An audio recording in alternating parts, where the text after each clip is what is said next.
Salut les replayers, on se retrouve pour une nouvelle vidéo et aujourd'hui on va parler de Erling Haaland. On en a beaucoup parlé cette saison de par ses prestations en demi-teinte et aujourd'hui on va se poser une question très simple, Anderson, et je suis sûr que tu as la réponse à nous donner. Est-ce que Erling Haaland est surcoté? On va en parler tout de suite, est-ce que tu es chaud? Je suis bouillant. Tu peux Allez, lancer. allez, c'est parti, on y va. Na na na na, every day's like my iPod stuck on replay. Allez, on commence tout de suite cette vidéo. Alors bien sûr, je vous arrête tout de suite. Il s'agit pas de remettre en question le talent d'Erling Haaland. C'est un formidable joueur. Je pense qu'on est tous d'accord pour le dire. Là, on est vraiment en train de parler d'un Erling Haaland potentiel meilleur joueur du monde, un Erling Haaland potentiel Ballon d'Or. Voilà, on parle de ça aujourd'hui. Est-ce que tu penses que Erling Haaland, par rapport à l'âge qu'il a, par rapport à ses accomplissements, 23 ans donc aujourd'hui, est-ce que pour toi, il est à la hauteur de son statut aujourd'hui? La question est de savoir est-ce que Erling Haaland est à la hauteur de son statut ou est-ce que Erling Haaland est surcoté. Pour moi, c'est deux questions totalement différentes parce que je suis pas d'accord. On peut pas, toi et moi, s'asseoir là aujourd'hui et dire que il n'est pas à la hauteur comment dire de sa stature quand on voit que ce mec-là, pour moi, hein, en tout cas en ce qui me concerne, on lui a volé un ballon d'or. De la saison dernière. Franchement, la saison 2022-2023, pour moi, après ce qu'il a fait, il méritait mais largement son ballon d'or parce que autant sur le plan collectif que sur le plan individuel, il a prouvé, hein, il a eu les trophées, il a fait un triplé incroyable avec Manchester City. Rendons-nous compte quand même que ce mec-là, il est venu donner à Manchester City le trophée qui lui manquait. C'est-à-dire que Manchester City avait sa manière de jouer, hein, sans forcément un numéro 9 fixe. Depuis quelques années, ça manquait. Pep Guardiola a fait ce recrutement-là. Et comme par hasard, c'était la pièce manquante. Hein, c'était la pièce manquante. Il arrive, Manchester City gagne encore plus que d'habitude. Je pense qu'aujourd'hui, ce qu'on reproche à Erling Haaland, c'est lors de certains gros matchs, de pas forcément répondre aux attentes. Et encore une fois de plus, c'est pas dans tous les matchs. Parce que depuis qu'il est arrivé il y a 2 ans maintenant, il y a 2 saisons maintenant à Manchester City, il y a quand même des gros matchs où il a prouvé. Hein, je pense qu'on va aller dans le détail tout à l'heure quand on va avancer dans la vidéo.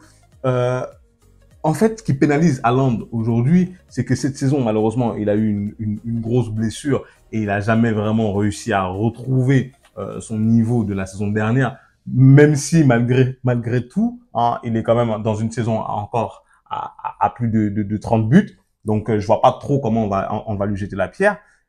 Les gros matchs qu'il a eu à négocier de cette saison, c'était compliqué pour lui. Pourquoi? Parce que cette équipe de Manchester City aussi joue d'une manière qui n'est pas forcément en accord avec son jeu. Voilà. Alors déjà sur le style de jeu de Manchester City, pour moi c'est pas un style qui a varié d'une saison à l'autre. Pour moi on est toujours dans le plus pur style de Pep Guardiola. Voilà, ce jeu de possession, ce jeu de position aussi où chaque position est très importante. Sur Erling Haaland, en fait, tu parles du fait que justement il a amené sur un plateau cette Ligue des Champions après laquelle courait Manchester City depuis tant d'années. Je suis pas d'accord. Moi, je suis pas d'accord avec ça. Il a été exceptionnel en phase de poule jusqu'en huitième de finale. Il y a ce fameux quintuplé face à Leipzig, si j'ai bonne mémoire, où voilà, il éclabousse de son talent vraiment ce début de compétition. À partir des demi-finales, donc face au Real Madrid, la finale face à l'Inter, il disparaît complètement des débats. C'est quelque chose pour moi qui est symptomatique du fait que tu n'es pas un joueur impactant, tu n'es pas un joueur vraiment à la hauteur du gratin mondial. Dans cette équipe de Manchester City, il y a d'autres joueurs qui pour moi portent plus la marque de cette Ligue des Champions gagnée. Je pense tout de suite là spontanément à Rodri. Je pense tout de suite spontanément à Bernardo Silva. Je pense spontanément à Kevin De Bruyne. Voilà. Tu n'es pas prophète en ton pays. Comment tu veux être le meilleur joueur du monde? Et c'est le même argumentaire que je t'ai livré au moment où on a parlé du Ballon d'Or. tu ne peux pas, dans une équipe où voilà, tu domines absolument tout, tu n'es pas la tête qui dépasse et tu veux être le meilleur joueur du monde. Après, tu peux pas être la tête qui dépasse dans une équipe comme Manchester City. Je suis désolé parce que justement, Guardiola fait en sorte que ça ne puisse pas arriver. Guardiola fait en sorte qu'il ne puisse pas avoir ce joueur-là qui dépasse, qui soit plus haut que son effectif. Là, tu es en train de dire que cette Ligue des Champions porte plus la patte de Rodri ou encore de Bernardo Silva ou encore de Kevin De Bruyne. Moi, je suis désolé. En phase de poule, ce qu'il fait est exceptionnel. Je suis désolé. En huitième de finale, ce qu'il fait contre Leipzig est totalement exceptionnel parce que on va pas. Manchester City n'arrive pas aussi loin sans Erling Haaland. Et puis, n'oublions pas un truc, parce que tu me dis qu'il a totalement disparu en demi-finale et en finale, mais en demi-finale, il se retrouve face à un client qui, depuis 2 saisons, le fait souffrir, à savoir Antonio Rudiger, en fait. C'est pas n'importe quel attaquant qui est capable, de faire un match, un très bon match contre Rudiger. Il n'en existe pas 2 sur cette planète, je suis désolé. Prenons aussi en compte cela. Le nombre de personnes qui disent que quand c'est des grands matchs, il fait pas grand chose. Je suis désolé, on parle quand même d'un mec où sa première saison à Manchester City, il marque contre son ancienne équipe, il me semble Dortmund en Ligue des Champions, il marque contre le Bayern aussi. Quand Manchester United bat Manchester City 6-3, je crois il met un triplé et 2 passes décisives, un truc comme ça. Donc c'est pas quelqu'un qui disparaît totalement dans les grands matchs comme on veut nous le faire croire. Je suis désolé, hein.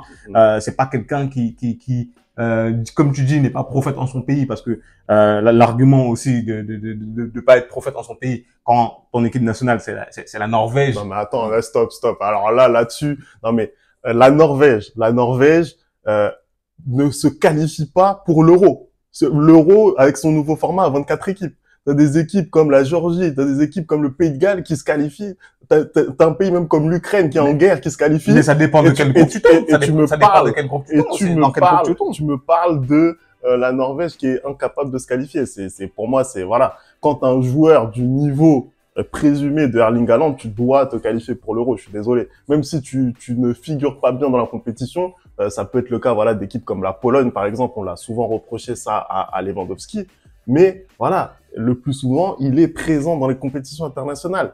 Erling Haaland aujourd'hui n'arrive pas à tirer le meilleur parti de son équipe. Il y a quand même 2-3 joueurs dans cette équipe norvégienne. Tu peux faire quelque chose. Et notamment, je pense à un joueur que t'aimes bien. Martin Odegaard. Voilà. Donc voilà, tu dois faire mieux avec ta sélection. Après, sur Erling Haaland, je suis désolé, t'es un top joueur. Ta contribution dans le jeu doit être supérieure à ce qu'il nous montre. Il y a trop de moments, en fait, où il est absent, tu vois. Au-delà même des buts qu'il peut ne pas mettre, en fait, voilà, il pourrait aider dans la conservation du ballon, à la manière dont Olivier Giroud. Il pourrait être meilleur dans son jeu de déviation. Voilà, il pourrait être un petit peu plus présent. Et même ça, en fait, on ne le voit pas. C'est un joueur qui a 23 ans aujourd'hui. Moi, je pense que il est à un moment charnière de sa carrière. Oui, mais c'est différent ce que tu dis, parce que du coup, là, je te rejoins. Ce que tu viens d'énoncer, tout ce que tu viens d'énoncer tout de suite, ce sont des axes d'amélioration pour moi. Et il a dit à de nombreuses reprises, quand il fait des interviews, notamment, que ce soit avec des Thierry Henry, qu'il a envie, que ce soit avec des Didier Drogba, qu'il a envie de recevoir des conseils parce que ça va l'aider à progresser dans son jeu. Comme tu l'as dit, il a 23 ans aujourd'hui. Ça, c'est des choses que de lui-même et son entraîneur doivent travailler, en effet, pour que quand, malheureusement, dans un match, les buts n'arrivent pas, ils soient utiles à l'équipe. Ça, ce sont des axes de progression et qui feront de lui, justement, un joueur totalement complet et qui pourra peut-être aller chercher, du coup, le ballon d'or à coup sûr. Mais aujourd'hui, se poser là et dire de Erling Haaland qu'il est surcoté parce que il n'a pas mis un triplé en demi-finale de la Ligue des Champions contre le Real Madrid, ou cette année encore dire qu'il est passé à côté de son match parce qu'il joue quand même contre un défenseur et contre une équipe qui a très très bien défendu. Dans ce cas-là, je pense que toute l'équipe de Manchester City est passée à côté de son match. C'est lui jeter la pierre. Et je suis pas d'accord avec ça. Je suis vraiment pas d'accord avec ça parce que depuis qu'il est arrivé en Angleterre, il n'y a pas une équipe du top 6 anglaise contre qui il n'a pas marqué. Et quand je dis contre qui il n'a pas marqué, c'est des doublés, c'est des passes décisives, c'est des pénaltys. Donc, ce gars-là, tu ne peux pas le qualifier de surcoté. Aujourd'hui, tu peux dire qu'il y a des axes d'amélioration dans son jeu et que quand, malheureusement, il rate son match et quand il passe à côté, on le voit clairement parce qu'il a pas du tout d'apport dans le jeu. Mais tu ne peux pas dire, on peut pas s'asseoir pour dire que Erling Haaland est surcoté ou qu'il n'est pas à la hauteur de sa réputation. Je suis désolé, hein, il a fait une saison l'année dernière qui est exceptionnelle. Cette saison encore, il est blessé et malgré tout, il arrive à te sortir une saison sur le plan chiffre qui est incroyable. Après, dans le jeu, le type d'attaquant que c'est, moi personnellement, c'est pas le type d'attaquant que j'aime, que j'apprécie. Le type d'attaquant qu'il est aussi force un peu à ce que quand le match est compliqué pour son équipe, bah on le voit pas trop. On le voit pas trop. Il se démène, hein, malgré tout, je trouve qu'il se démène. Il fait les efforts défensifs. Il est toujours le premier défenseur de son équipe. Mais encore une fois de plus, Femi, je suis désolé, on peut pas s'asseoir là tout de suite et dire de lui qu'il est surcoté. On peut dire de lui, comme tu l'as dit, qu'il peut s'améliorer sur énormément de points de son jeu, mais pas qu'il est surcoté. C'est ça, si c'est ça la question, moi je suis pas d'accord. Bah, après, le Erling Haaland, voilà, c'est toujours une question de référentiel. Erling Haaland, aujourd'hui, c'est la table des Kylian, c'est la table, voilà, des meilleurs attaquants de la planète. Et moi, je suis désolé. Quand je regarde, par exemple, le Real Madrid, puisqu'il y a eu un certain nombre de confrontations ces dernières années entre City et le Real, bah, que ce soit Vinicius, que ce soit Rodrigo, c'est très rare qu'ils passent à côté aujourd'hui. C'est très, très rare. On a même l'impression que, mais voilà, c'est des jeux différents. Sur certains matchs, voilà, des matchs un peu moins importants, ils peuvent être un peu moins bons, mais quand il faut être là, ils répondent toujours, systématiquement. C'est systématique. Alors, bien sûr, c'est pas le même type de joueur, bien entendu. C'est pas le même type de joueur. C'est pas le même poste. Mais on a connu des joueurs qui ont répondu en étant à des postes similaires. Voilà, je suis désolé. Même, je prenais l'exemple tout à l'heure d'un Olivier Giroud. Aujourd'hui, quand Olivier Giroud ne marque pas, il a traversé une Coupe du Monde 2018 sans marquer, il a réussi à la gagner. Il a eu un gros apport. Oui. Il a eu un apport énorme. Il a eu un apport énorme. Je suis désolé. Non mais oui, mais du coup, tu peux pas dire la même chose. Donc, Haaland, ça a été la même chose pour cette Ligue des Champions remportée par Manchester City. Pour moi, c'est l'un des artisans principaux de cette Ligue des Champions pour moi. Tu peux pas dire qu'il a traversé cette Ligue des Champions en n'ayant rien fait. Non, tu peux pas le dire. C'est pas vrai. C'est pas la vérité. Moi, ce que j'ai dit, c'est que quand le niveau s'élève, quand on va en haute altitude, Erling Haaland disparaît. Voilà, moi, ce que je te dis. Après, moi, je suis pas d'accord. Après, le terme surcoté, bien entendu, c'est un terme un petit peu provocateur, etc. On est d'accord pour le dire, hein, et je l'ai précisé d'entrée de jeu. C'est un formidable joueur. Il est sensationnel. Et ce type de profil, justement, aussi avec un aussi gros gabarit, qui court aussi vite, qui a de telles capacités athlétiques, c'est vrai que c'est assez unique de voir ça. Mais connaissant ce type de qualité, pour moi, il doit pouvoir faire mieux avec le ballon, sans ballon. Il doit pouvoir soulager son collectif. Pour moi, c'est des choses qui sont rédhibitoires quand on revendique ce statut-là. Voilà. C'était plus ça le sens de mon propos. Dites-nous, hein, vous, ce que vous pensez de ce débat-là sur la saison de Erling Haaland. Dites-le nous en commentaire. Merci d'avoir regardé cette vidéo. On n'oublie pas les bonnes habitudes, @le replay foot. Et nous, on se retrouve très très vite pour une nouvelle vidéo. Ciao!